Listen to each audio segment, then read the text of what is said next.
atau menganalisis.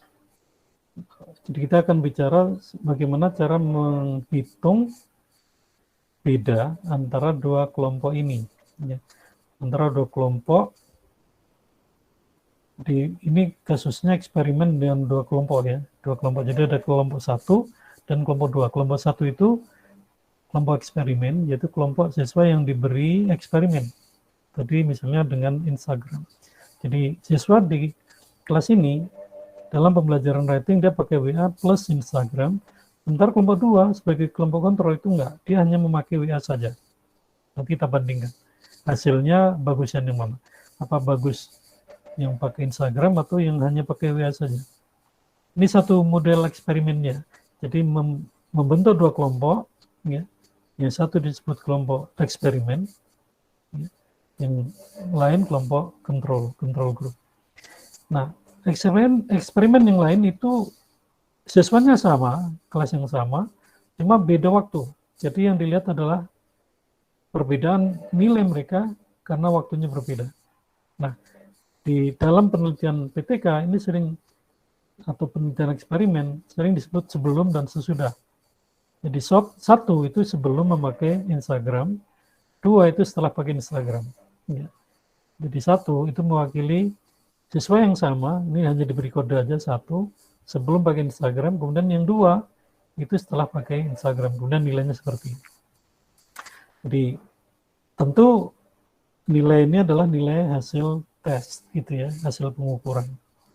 Jadi setelah misalnya menggunakan, kalau yang satu ini kan diajar aja, misalnya sama-sama mengajarkan KD speaking, gitu, writing tadi ya, writing descriptive text, gitu ya, descriptive text tentang misalnya keluarga, gitu ya. Anak-anak boleh milih ibu, bapak, atau adik atau kakak. Mereka boleh milih, kemudian mereka menulis. Ya. Yang satu itu hanya dengan WA. Nah, mereka nulis lalu dikirim di foto dengan WA. Kemudian yang kedua itu setelah diajarkan dengan Instagram, ya. Jadi yang satu ini udah ya, mereka udah diajarin, kemudian disuruh mengirim tugas itu dengan WA. Kemudian beberapa kemudian diajar lagi, ya anak-anak kita sekarang akan belajar nulis descriptive text tentang keluarga juga, tetapi nanti buatnya dengan Instagram, tidak dengan WA, ya, dengan Instagram. Nah, guru menyampaikan apa sih bedanya Instagram dan WA untuk berkomunikasi dan sebagainya. Nah, kalau anak-anak sudah ngerti, baru kemudian diberi tugas lagi membuat descriptive text menggunakan Instagram, lalu dinilai. Ya. Nah, nilainya seperti ini. Ini yang diteliti 25 orang ya, 25. Sebelumnya ini nilainya sampai sini. Kemudian sesudah ini mulai dari ini sampai ini. Jadi bedanya kalau yang tadi dua kelompok itu jumlah siswanya ada 50 kan. Kelompok 1 25, kelompok 2 25. Tapi kalau yang dibedakan itu dari sisi waktu sebelum dan sesudah memakai Instagram, jumlah siswanya hanya 25. 25 ini sebelum pakai Instagram, kemudian yang kedua ini setelah pakai Instagram, nilainya seperti ini. Baik, itu gambarannya ya. Jadi skenario dalam eksperimen kira-kira seperti itu. Sudah bisa dimengerti ya. Nah, ini satu itu mewakili itu. Jadi bisa mewakili anggota kelompok, bisa juga mewakili kelas yang sama tapi beda waktunya. Baik, nah sekarang kita akan coba analisis meskipun uji beda ini tidak termasuk parameter ya, dia masih termasuk analisis yang sifatnya non parameter. Jadi tidak mengukur gitu ya. Kalau korelasi regresi kan mengukur, kemudian kita memperoleh koefisien korelasi. Nah, untuk ini tidak. Kita akan melakukan suatu uji beda dengan kita menggunakan perintah ya, di graph ya. Coba kita klik graph ya. Jadi bukan analyze tapi graphs. Ya, kita klik graph, kemudian legacy dialogs, ya, ini di bawah. Kemudian kita pilih histogram. Ini kita pilih histogram. Saya ulang ya. Graph, kemudian pilih legacy dialogs, kemudian klik histogram. Sudah semuanya? Enggak. Nah, sekarang tinggal pindah ke kanan aja ya. Jadi variabel apa yang mau dipindah ke kanan, misalnya metode variabel ke kanan, kemudian nilai dipindah ke kanan.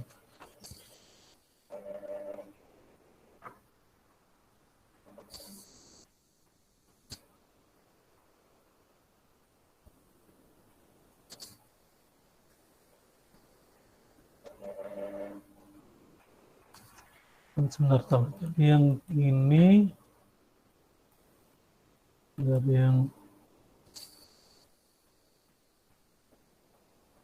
yang berbeda kan metodenya ya. Ini yang ke bawah dan nilai yang di variabel. Oke. Oke. Kemudian klik OK aja. Kita klik OK.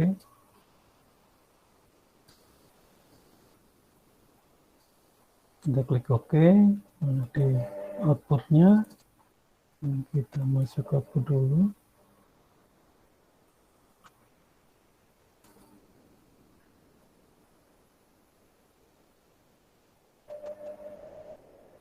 Ya, jadi hasilnya seperti itu. Di sini kita memperoleh dua diagram ya, dua grafik yang berisi metode 1 dan metode 2. Atau kalau ini misalnya kelompok, ya kelompok 1 dan kelompok 2. Ya. Kalau misalnya ini bukan metode, misalnya waktu, ya, waktu sebelum dan sesudah. Jadi ini bisa diganti ya. Tadi nama variabelnya ya. Bisa diganti dengan kelompok, bisa diganti dengan waktu, bisa dengan metode. Ini kebetulan contohnya membandingkan dua metode. Misalnya satu itu metode ceramah, dua itu metode diskusi, misalnya gitu. Oke.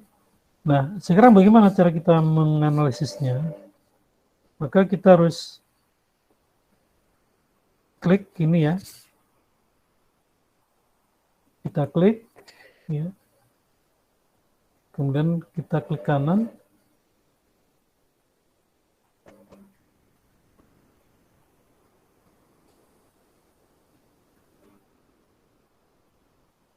Kita pisahkan ya. Kita pisahkan.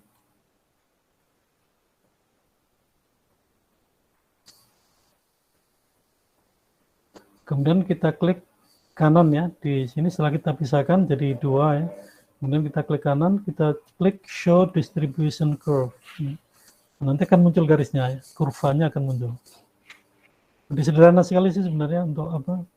Ini kita ingin memunculkan garis kurvanya aja, kurva normalnya. Jadi caranya saya ulang ya.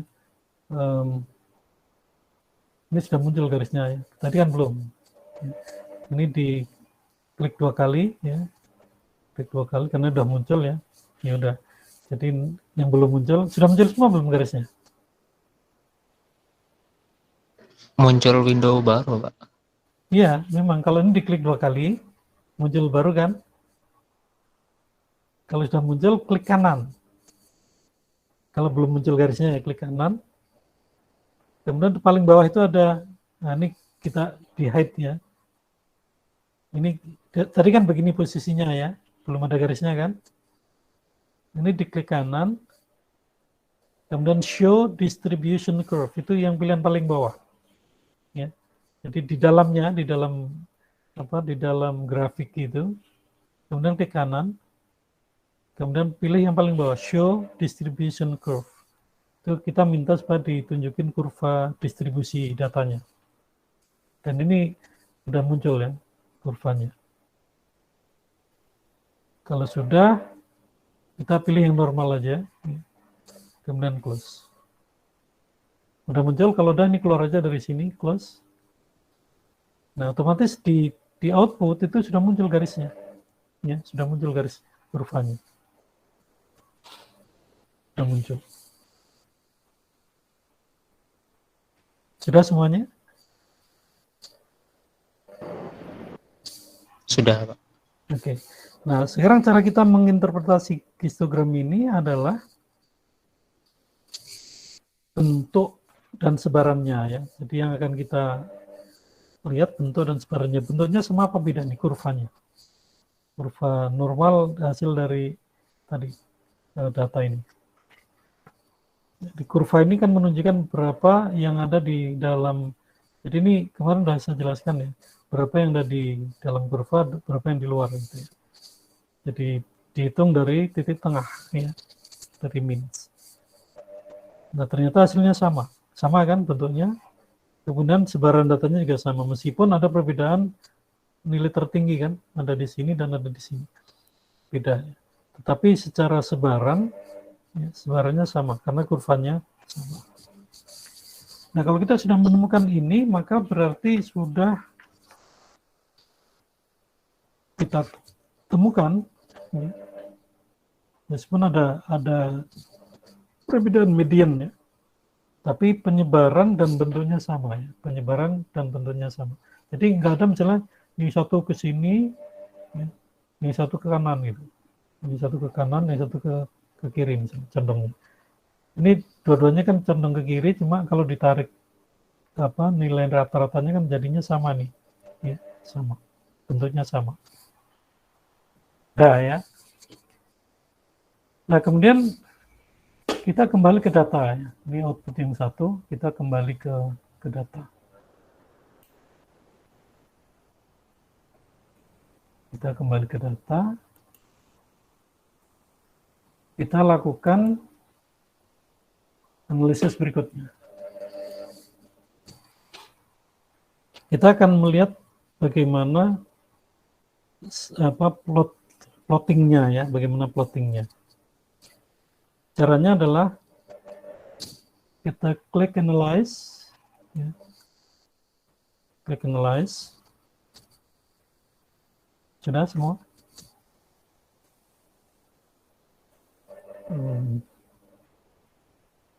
Klik analyze.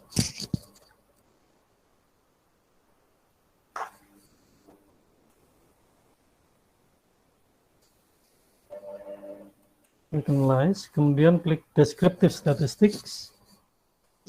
Jadi kita tidak seperti kemarin kan correlate ya, atau regression. Kalau ini enggak.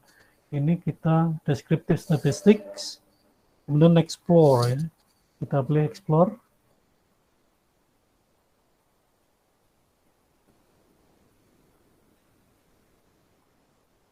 Ya. Kemudian kita pindah nilai ke dependent, kemudian metode ke faktor ya, atau independent.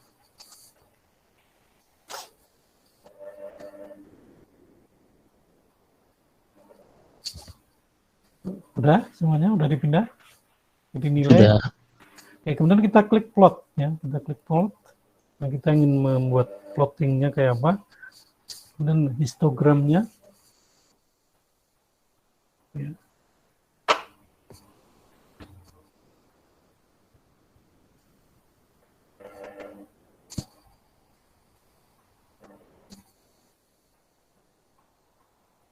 Histogramnya diklik ini ya, di deskriptif, di bawah itu ada histogram, belum diklik, kita klik histogram.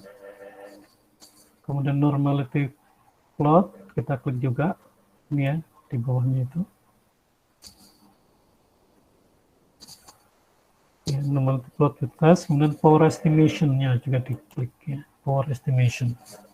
Bisa ulang, yang diklik histogram, yang lain sudah diklik yaitu current default, kemudian normality plots with tests, dan power estimation. Kalau sudah, kemudian continue. Ya. Kemudian oke. Kemudian oke. Nah, sekarang kita pindah ke output lagi. Hasilnya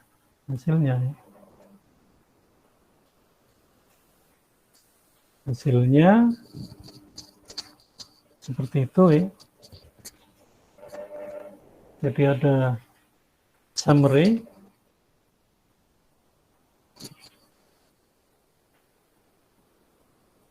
kemudian ada test of, jadi ada summary, ada deskriptif ya. Di summary ini hanya menunjukkan berapa respondennya, kelompok 1 berapa, 2 berapa, sama ya, 25, valid, missingnya nggak ada, totalnya sama, 100%, jadi nggak ada yang datanya kosong gitu, semuanya lengkap, 25 orang. Jadi kelompok 1 25, kelompok 2 25, totalnya sama. Deskriptif ini tadi karena kita minta menghitung juga deskriptif, keluar di situ min kelompok 1 2852 ya. Standar errornya 3,609. Nah, min kelompok 2 3740, standar error 3, hampir sama ya, 35 36 hampir sama. Dan seterusnya ya, ini adalah hasil olah deskriptif. Tingkat keyakinan confidence level, ini ada yang baru masuk ya. Confidence level 95% ya. 95%, 21,7 dan terusnya ya. Kemudian minimum maksimum score yang range, skewness, kurtosis dan seterusnya. Nah, test of normality ini yang penting. Test of normality itu ujinya menunjukkan signifikansinya ini ya.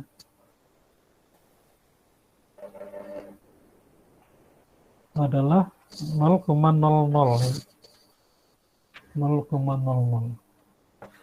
dengan Sapir-Whorf dengan Kolmogorov-Smirnov 0,1 dan 0,11.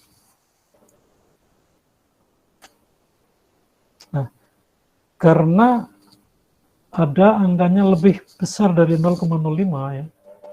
Jadi standar untuk signifikansi itu kan 0,05 ya. Ini kemarin sudah saya jelaskan 0,05 itu artinya keyakinan kita data yang kekeliruan dalam data itu adalah 5%. 0,05, 5%. Karena ini lebih dari 5%, ya 110%, 111%, maka ini tidak berdistribusi normal. Ya. Jadi datanya distribusinya tidak normal, meskipun bentuknya sama, ya sebarannya sama, meskipun sama itu tidak diartikan sama persis ya. Jadi kan kurvanya kan normal ya, tetapi ternyata tidak normal gitu ya, tidak normal. Kenapa? Karena perolehan datanya, perolehan hitungannya di sini normalitinya di atas 0,05, di atas 5% ya, ini 10%, ini 11%.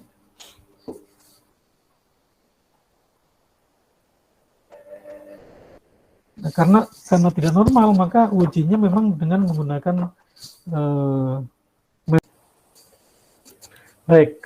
Setelah kita menghasilkan satu uji sebaran ya, dan bentuk kurva yang tadi kemudian kita uji ternyata tidak normal, ya, dengan uji normalitas tidak normal, maka untuk data ini itu yang paling tepat analisisnya dengan menggunakan Mann-Whitney U-test, itu ya tadi, Mann-Whitney U-test.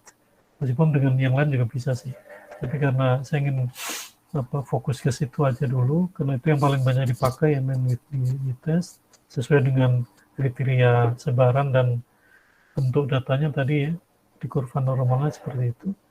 Maka langkah-langkahnya adalah coba ya diikuti, analyze sama seperti tadi, non-parametric, legacy, dialogues, kemudian two independent samples, ya. Kemudian ininya kembali ke kiri dulu supaya jadi nilai yang di atas atau ada di bawah. Kemudian define group ya, define grupnya itu grup 1 angka 1 kan tadi kan di variable 1, variable metode itu kan isinya ada 1 dan 2 ya. Itu nama grupnya. Nama grupnya 1 dan 2. Ini tadi belum dimasukin ya. Udah dimasukin semua. Kemudian continue ya. Continue. Dan baru klik exact. Ya, exact. Exactnya udah. Kemudian ini bisa diklik manapun gitu. Kita mau yang mana. Asymptom only. Exact atau Monte Carlo. Ya. Dengan sampelnya 1000 ya. Kalau 10.000 ini kan nggak ada ya, asimptomik aja. Kemudian exactnya ya, kemudian continue. Kalau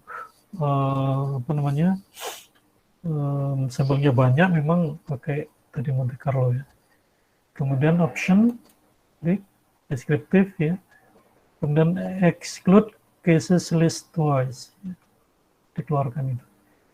Dan continue, pilihannya man with NIU ya. Di sini ada pilihan-pilihan yang lain called Mogorov-Smirnov atau yang paling populer ini man with NIU ya, paling populer. Lalu oke ya. Klik oke, udah keluar hasilnya ya. Man with NIU-nya keluar ya. Man with NIU hasilnya keluar di situ, rank ya, keluarnya ranking.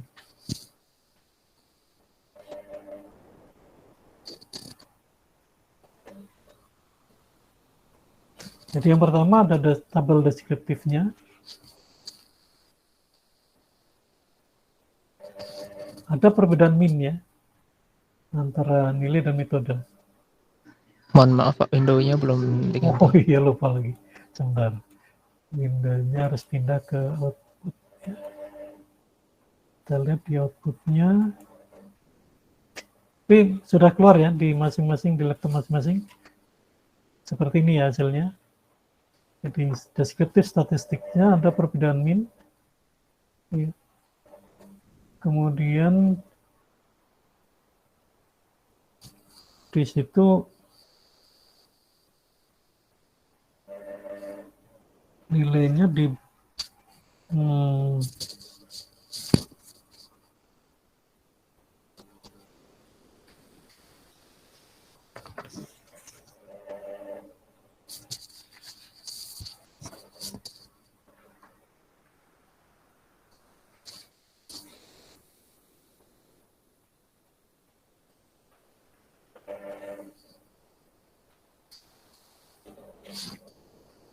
kita lihat di situ statistiknya ya. Statistiknya 185 ya. Nilai man with NIU-nya 185. Kemudian W-nya 510. Nah, kalau dikonversi ke nilai Z, ya, nilai Z itu menjadi minus 2,477. Sementara signifikansinya ini 0,013. Ya, 0,013. Artinya di bawah 0,05. Jadi karena di bawah 0,05 atau 5%, maka hipotesisnya terbukti, diterima ya. Ada perbedaan antara dua metode ini. Jadi sebenarnya yang dipakai di sini ini aja. Ya, asumsinya seperti ini, kemudian hasilnya ini 0,05. Jadi dua-duanya di bawah 0,05 ya. 0,01 ya, 1%, ini bahkan 0,00 ya, 6. Jadi di bawah asumsi yang diterima 5%. Nah, ini boleh disimbolkan bahwa antara dua metode itu terdapat perbedaan. Atau hipotesis apa yang kemarin sudah saya sampaikan itu hipotesis alternatifnya diterima. Terdapat perbedaan. Kalau nihil kan tidak terdapat perbedaan. Kalau kemarin kan kita bicara korelasi kan ada dua hipotesis ya. Terdapat hubungan, yaitu H1, tidak terdapat hubungan itu H0 ya, atau null hypothesis. Nah, untuk uji beda juga sama, terdapat perbedaan itu H1, tidak terdapat perbedaan itu H0. Nah, karena di sini signifikansinya di bawah 0,05, maka kesimpulannya terdapat perbedaan atau H1 diterima. Hipotesis 1 diterima. Itu aja apa nanti pembahasannya di bab 4 ya. Di kesimpulan juga begitu. Dari hasil uji coba ini kemudian diketahui bahwa antara metode 1, misalnya tadi antara WA, metode 2, WA plus Instagram, itu terdapat perbedaan. Buktinya apa? Signifikansinya di bawah 0,05. Udah. Kalau orang ngerti statistik, selesai gitu. Tapi kalau nggak ngerti ya, mungkin perlu dijelaskan ya. Apa itu maksudnya? Maksudnya begini. Kenapa batasnya 0,05 atau 5%? Karena kalau 5% atau lebih, itu artinya ada yang, karena ini kita ingin tahu perbedaannya, maka yang berbeda itu lebih kecil dari 95%. Atau yang sama itu lebih dari 5%. Ini kalau di sini ketemunya misalnya 0,1, berarti kan 10% ya. Kalau ketemunya 0,1 itu sudah beda. Atau dengan standar konvensional keyakinan 5%, keyakinan 0,05 atau keyakinan 95%, maka itu sudah tidak terbukti gitu. Karena di awal ketika kita bikin hipotesis itu kan kita ngomongnya begini, saya yakin nih, nanti kalau ini diuji antara dua metode ini atau antara dua teknik pengajaran ini pasti yang beda, pasti ada perbedaan. Itu ngomongnya begitu ya, itu H1. Lalu ya kalau begitu saya bikin H0 tidak ada beda. Jadi ada dua hipotesis. Yang satu yakin ada perbedaan, yang satu tidak yakin tidak ada perbedaan. Nah, tinggal mana nanti yang terbukti. Kalau hasilnya di bawah 0,05 seperti ini ya, berarti yang terbukti yang mana? Rizky. Kurang paham, Pak. Oke, gini. Jadi hipotesis itu ada dua ya. Hipotesis ada dua. Saya tunjukin aja deh yang kemarin ya. Yang kemarin itu hipotesis kan ada dua ya. Ini keluar dulu. Ini memang agak susah nih. Jadi kalau Rizky kan belum dapat kuliah itu ya.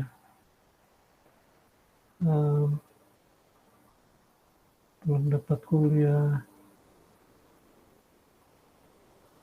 metodologi ya. Ya sudah dapat metodologi siapa? Adam udah dapat, Maulana? Udah pernah ikut kuliah metodologi belum? Halo, Maulana? Udah, Pak. Udah. Nah, pernah diajarin ini belum? Apa namanya hipotesis? Hipotesis. Udah belum? Udah, Pak. Nah, coba gimana? Kan ada dua kan? Ini saya akan tunjukin yang kemarin ya. Hipotesis. Oke.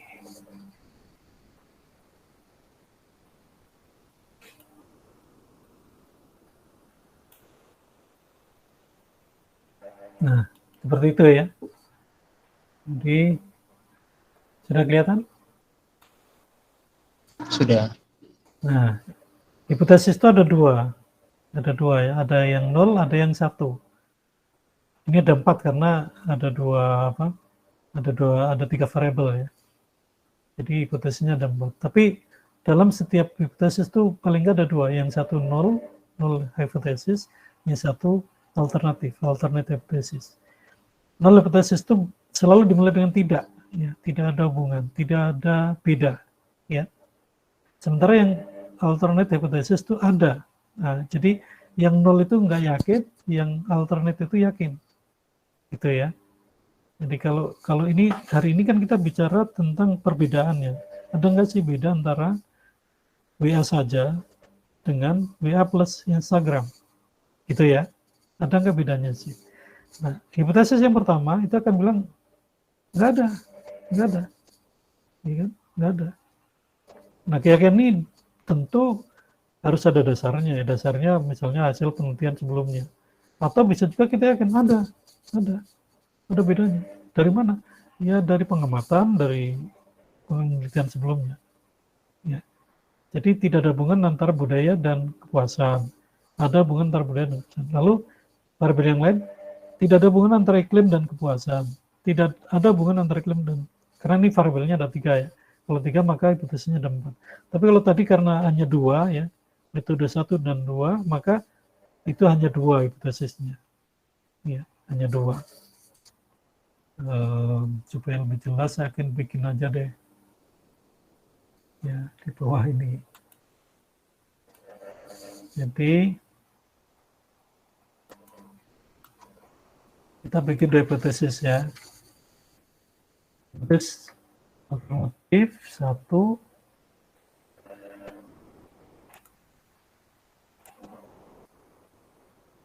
bunyinya ada perbedaan antara ada perbedaan nilai siswa antara metode 1 dan metode 2. Metode itu ya dan metode 2 ya plus B. Ya. Ini H1. Tapi kalau sebagai peneliti kita kan harus objek netral gitu ya. Tapi bisa juga kan bukan H0 ya. H0 ya, bukan HO. Yang satu bacanya HO, ini H0. Null hypothesis. Nah, itu dimulai dengan tidak ada nilai siswa antara metode 1 yang saja dan metode 2 ya plus G. Ya, itu kira-kira dalam contoh kita tesisnya seperti itu. Nah, karena tadi ketemunya di bawah 0,05 atau lebih kecil dari 5% ketemunya, maka kesimpulannya H1 diterima. Ya, H1 diterima. Jadi ada perbedaan. Ya, ada perbedaan. Jadi 95% dari siswa itu semuanya 95%-nya berbeda. Hampir 100 kan, 95%. Itu karena yang sama di bawah 0,0525%. Tetapi kalau yang sama itu di atas 5%, ya, maka itu H1 nggak terbukti. Karena keyakinan peneliti itu kan minimal 95% gitu ya. Kalau kita meneliti itu kan kita menggunakan probability-nya 0,05 artinya kita yakin 95%-nya itu berbeda gitu. Kalau terbukti nanti diolah ya dengan analisis assessment with NIU itu kemudian ketemunya 0,1 atau 0,2 berarti keyakinan kita nggak terbukti. Yang berbeda 20%. Nah, yang sama 20%, yang berbeda 80% kan gitu. Ya. H1 terbukti kalau yang berbeda, karena kita ingin lihat perbedaannya, itu 95% atau lebih. Yang sama 5% atau kurang dari 5%. Itu. Maka yang diterima H1. Tapi kalau misalnya ketemunya tadi 0,1 gitu ya, atau 0,2, 10% atau 20%, makin terbukti H0. Yang terbukti H0. Jadi tidak ada bedanya. Ya. Jadi untuk mengatakan beda atau tidak beda itu ada batasnya gitu ya. Ada batasnya. Nah, batas itu ditentukan dari awal ya, ketika kita membuat ini, hipotesis ini. Batasnya berapa? Berapa keyakinan peneliti? Nah, secara universal, keyakinan peneliti itu tidak boleh kurang dari 95%. Nggak boleh. Kalau, saya nggak yakin banget nih, paling yang beda itu 90% deh, lalu yang 10% mungkin sama gitu, nggak ada bedanya. Itu nggak bisa, kalau gitu ya nggak usah lah, karena itu nggak meyakinkan. Akan lebih bagus kalau kita yakin 100% lah gitu ya. Kalau 100%, oke saya yakin 100% beda. Nah itu baru mantep gitu ya. Cuma jarang peneliti yang berani mengatakan saya yakin 100% akan beda gitu. Sangat jarang. Kenapa? Karena secara statistik itu sangat sulit untuk membuktikan gitu ya. Untuk mencapai signifikansi 0,00 itu sangat sulit. Kecuali kalau satu persatu kemudian diintervensi gitu ya. Nah, itu ada intervensi itu nggak boleh. Tapi kalau misalnya benda-benda mati bisa, ya benda-benda mati bisa 100% keyakinannya. Kalau saya campurkan air dengan gula, dengan perbandingan misalnya air 10, gulanya 1, pasti rasanya manis. Nah, gitu. Itu berani 100%. Yakin berapa persen? 100. Nah, gitu. Karena setiap kali kita campur 1 sendok gula dengan 10 sendok air, hasilnya pasti manis. Dan itu akan berlaku sepanjang masa ya. Itu keyakinan 100%. Sudah mulai ngerti ya Rizky ya? Izin bertanya, Pak. Silakan. Yang Man Whitney test tadi yang dilihat, yang diperhatikan itu Man Whitney U-nya atau Z-nya atau asymptot signifikan atau yang mana, Pak?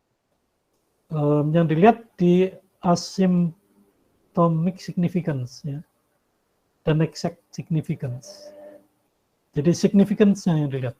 Jadi yang di atas itu hanya untuk penjelasan aja, ya penjelasan. Ya, saya tampilkan lagi hasilnya. Jadi yang di atas itu karena kan ini masih masuk ke apa? Ya, oke. Jadi yang dilihat ini aja signifikansinya ini. Yang 0,5-nya, yang di bawah 0,05 yang mana, Pak? Ini kan di bawah 0,005 semua kan? 0,013. Oh, Ya kan? oh iya, Pak. Saya kira 0,13 di atas tadi, Pak. Enggak.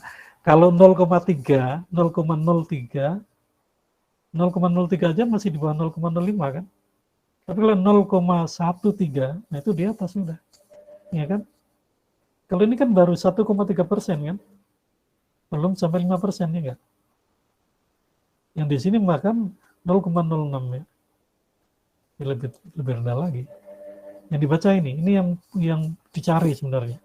Yang lain-lain ini apa untuk menjelaskan aja di deskripsi di bab 4 nanti. Sampai ke sininya lewat sini gitu. Ya, lewat sini. Jadi yang dipakai ini. Oke? Nah, kalau ini di bawah 0,05 itu artinya H1-nya terbukti. Ya. Ada perbedaan. Kenapa? Karena yang sama hanya 1%. Ya. Yang beda 98,7%, gitu kan? Nah itu udah di atas 95%. Keyakinan kita kan di awal itu ketika kita kan meneliti, berapa keyakinan kamu? 95% deh. Oke. Pembimbing kan terima itu kalau 95%. Tapi kalau 90% aja Pak, kayaknya anak-anaknya susah gini gitu. Wah itu pembimbing nolak enggak, karena standar penelitian itu 95% untuk keyakinan ya, keyakinan. Jadi bahkan ada yang 99 kalau sudah diamati kemudian sudah diuji coba gitu, itu bisa aja naik sampai 99%. Tapi yang aman 95. Kalau kurang dari itu biasanya ditolak gitu ya, biasanya dipertanyakan. Ya. Kenapa? Karena konvensinya begitu, 95. Nah ini ketemunya di bawah 0,05. Sudah dimengerti ya? Jadi ini aja sebenarnya dari hitungan-hitungan tadi itu kita mencari ini. Kalau ini ketemunya 0, di bawah atau sama dengan 0,05 atau 5%, maka asumsi atau hipotesis 1 terbukti atau diterima. Lalu kalau H1 diterima, otomatis H0 ditolak. Selesai penelitiannya gitu ya, selesai. Udah jelas ya? Paham, Pak. Terima kasih. Paham ya, oke. Jadi memang begitu. Ini mestinya di kuliah baru aja metodologi ya, tapi ya nggak apa-apa. Jadi yang paling penting itu kita mencari angka signifikansi itu yang membukti itu lebih bisa diterima secara umum daripada kalau kita hanya mengatakan begini. Ini yang sering terjadi ya, deskriptif, kualitatif. Nilai rata-rata tadi ya misalnya kelompok A atau nilai rata-rata WA, jadi kita pakai min tadi ya, minnya berapa tadi? Pakai min misalnya di deskriptif yang di atas ya. Bentar saja dulu di atas itu. Nah ini, jadi min nilai 1 itu 2852, kemudian min yang kedua 3740. Nah ini biasanya gitu, cuman cari minnya aja. Lalu ya ini berarti ada perbedaan karena minnya 28,25 dan 37, ya beda lah 25. Kalau dua-duanya minnya 28,52 sama gitu, 28,52 itu sama. Tapi ini tidak memberi tahu berapa persen yang berbeda gitu. Ini hanya memberitahu berapa minnya nilai rata-rata antara dua kelompok itu. Ya. Ini yang terjadi dan banyak nanti kalau kalian baca skripsi-skripsi itu yang seperti itu. Jadi mereka melakukan eksperimen tetapi menggunakan analisis deskriptif. Sudah statistik tapi masih deskriptif. Jadi ingat ya, statistik kan ada dua ya. Ada dua ya. Ini belum saya tampilkan nih. Statistik itu ada dua. Oke, statistik itu ada dua. Nah, ini deskriptif ini. Ini kan deskriptif.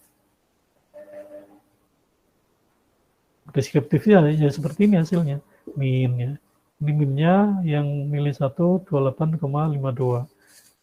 Nilai 2 37,4. Nah, yang sudah-sudah itu seperti ini membandingkan misalnya ini WA nilai rata-ratanya 2852. WA plus Instagram 37,40. Lalu kesimpulannya beda min, beda. Ya udah, selesai. Gitu. Tapi dia tidak bisa menunjukkan berapa sih yang beda gitu. Di tingkat berapa perbedaan itu. Nah, kalau kita menggunakan hipotesis kemudian kita olah dengan SPSS yang parameter ya, meskipun tadi juga masih non parameter juga, tapi dia keluar ini signifikansinya, maka kita bisa mengatakan ini loh signifikansinya sekian, itu artinya seperti ini, kira-kira seperti itu ya bedanya. Jadi kira-kira lebih mantap menggunakan pendekatan deskriptif atau menggunakan uji beda yang Mann-Whitney tadi ketika diuji gitu ya. Kalau secara statistik ya lebih mantap pakai Mann-Whitney ya. Jadi yang di bawah tadi hasil yang terakhir. Nah ini lebih mantap. Ya, lebih mantap. Nah ini betul-betul menggunakan tes statistik, bukan hanya deskriptif ya. Uji statistik dengan hasil berapa signifikansi secara simptom, berapa pastinya, ya, sama ternyata simptomnya 0,013, lalu yang pastinya juga 0,013. Artinya ada perbedaan yang signifikan ya, antara, jadi kita bisa ngomong itu, H1 terbukti dan terbuktinya adalah signifikan. Kenapa? Karena di bawah 0,05 itu signifikan. Tapi kalau kita menggunakan tadi beda min 1 sekian, min 2 sekian, kita nggak bisa ngomong signifikan. Ya. Signifikan itu artinya perbedaannya sangat bermakna. Ya. Artinya apa? Penggunaan WA plus Instagram itu lebih baik dibandingkan penggunaan WA saja. Signifikan, dan itu bedanya signifikan. Penting. Oke?